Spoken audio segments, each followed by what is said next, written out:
You have to find the perfect angle to make it look like you haven't eaten an entire pizza by yourself again. There we go. Hey everybody, I'm Ken Napzok. Welcome back to another episode of Blathering Mailbag. This is where my audience members, my community members, my friends get to ask me a question and I endeavor to answer it. I love the word endeavor.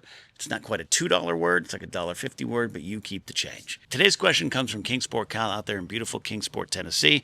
Love Kingsport, love Johnson City. Shout out to East Tennessee. All right, the question is, and I quote, Ken, how do you deal with haters in this new internet age?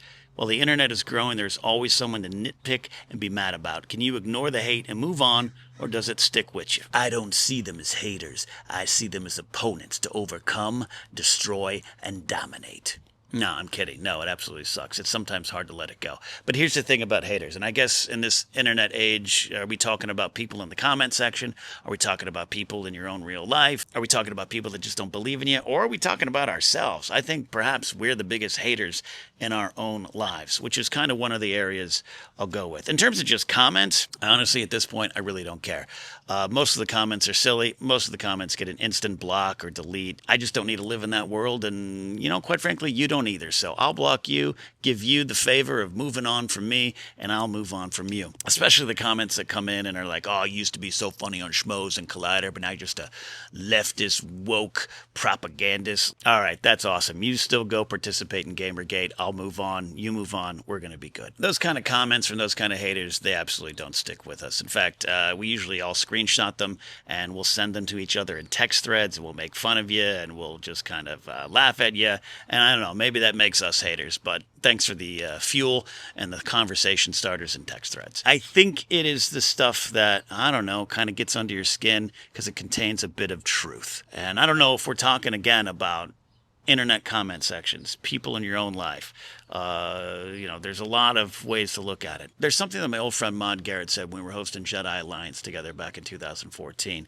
We were talking about comments and people being mean in comments. And to be clear, my life on the internet a lot easier than her or any woman in that space during that time or even now, because, things only have gotten worse. But she said something that, like I said, stuck with me. If they come into the comments and attack you for something that you know in your heart is wrong, it's easy just to brush it off. It's something you don't believe. Like, for instance, if you say, hey, man, you're not funny, maybe in that moment I wasn't, and maybe I wasn't funny for you, but I've got a long career in entertainment in which many years saw me pay bills based on my humor and creativity. So someone thinks you're wrong, even if it's not me. So that's easy to toss aside. But it is those comments and those people that hit you where you kind of believe them. They hit you with the truth. That's what Maud said was really the tough comments to overcome. Maybe it's something about your body that you feel self-conscious about. Maybe it's something about the way you speak or the way you write a joke for me in the entertainment world or the way you host or the way you interview or maybe you out there in your life with whatever you do. If you feel there's an area that you need improvement on and someone comes in and makes fun of that or someone comes in and attacks that, that's where the hater and the thing that you believe about yourself intersect and can be potentially harmful or dangerous. So how do you overcome that? Because that does stick with you. I really honestly believe the best way to overcome that is to attack it, is to find the truth in it. There's been people in my life that I've worked with. Hey, we don't all have to get along. I'm not your favorite. You're not my favorite. And at one point, you just kind of grow up and get old enough to realize that that's the way it is, and that's fine. Your favorite baseball players weren't all friends on your favorite baseball team. That's just a reality. Sometimes in my career, they have said things or things have been said on shows and they've found their way back to me.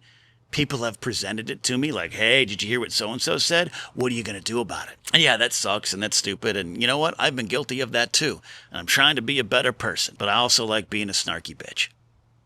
But in some of those moments, I think I've surprised people by saying, oh, yeah, it sucks that they said that, but you know what? They worked with me. They know me. They see things that maybe I don't want to face, and what they said in that moment doesn't make them a hater. It's actually true.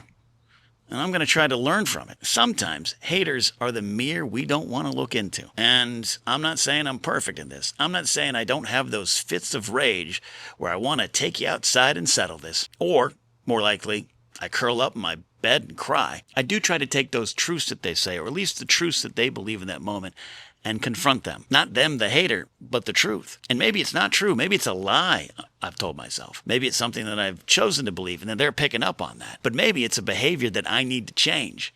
Maybe it's a behavior that is actually wrong. Maybe it's a behavior that's holding me back, professionally, personally, in any other way you slice it. And there's been some very specific things that have been said about me that I've thought, yeah, they're right. I'm going to change that.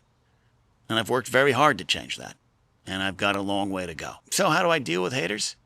I think the answer, Cal, is to know the truth about yourself. To know the good things, to know the bad things, and know the things that you can change, improve, and work on. And if you fix those, you'll take away their power. In fact, you might say you could thank those haters. I'm kidding. I never want to see them again. They can fuck right off. It's okay. We're good. We're done here. Thanks for the advice. I'll take it and move on. All right, that's it. That's this week's episode of Blathering Mailbag. Thanks for the question, Cal. If you want to ask a question, you can become a YouTube channel member. Support at patreon.com/Napzok. Get in there and have some fun. Ask some questions, and I'll try to answer them. All right? Leave a nice comment down below, which, I don't know, might be crazy to ask after doing this video. But we'll see what happens. Like it, hype it, subscribe, hit that notification bell. Tell your friends about it. We'll see you next time here on the Blathering Mailbag.